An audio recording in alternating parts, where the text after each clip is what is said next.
खुलुमबाय आं किलिकां ब्रह्म बडलेण्ड बुब्लिनि जानानै बयखौबो बरायना लाबाय दिनै 25 मार्च 2024 नोंथांमोननो बडलेण्ड बुब्लिया दिनैनि साना मा मानि थाखाय मिथिजायो एबा दिनैनि सानाव मा हाबाफारि फालिनाय जायो नोंथांमोननो फारि फारि बडलेण्ड बुब्लिया फोरमायगोन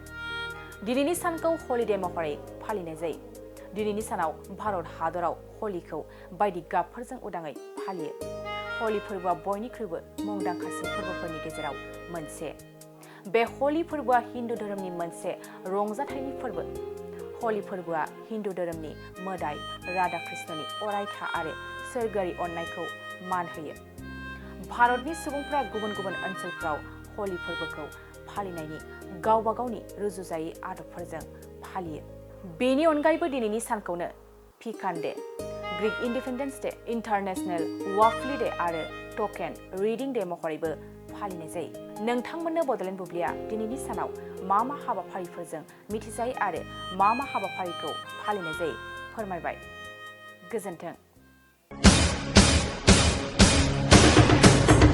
नोंथांमोना गावबा गावनि गथ'खौ सासे राफोद गेलेगिरि खालामनो गोसो दं नामा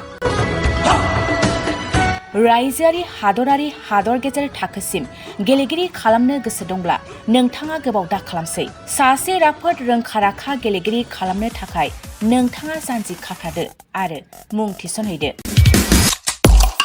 चिरां जिल्लानि सिङाव थानाय सोलिफु फोरोंसालि बल्लामगुरि काराटे एकाडेमि फोनांजाब राहा 8720903713 बड' हाउस काराटे एकाडेमि दलाइगाव फोनांजाब राहा 6900451157 बेंटल काराटे एकाडेमि फोनांजाब राहा 9678041226 बिरनगाव काराटे एकाडेमि फोनांजाब राहा 6901341656 आरो दालिगाव काराटे एकाडेमि फोनांजाब राहा 8720903713 बैफोर मख'नाय सोलोंसालिनिफ्राय सिगांनिफ्रायनो रायजोआरि हादरारि हादर गेजेरारि थाखोनिफ्राय बान्था मोननो हानाय सोलोंसाफोर मोननो हाबोनाय सोलोंसालि बे मख'नाय फोरोंसालियाव रोंगौथि गोनां फोरोंगिरिया फोरोंथाय होनानै नोंथांनि गथ'खौ सासे राफोद गेलेगिरि सोरजिनायाव मदद आरो जाफुंसार खालामगोन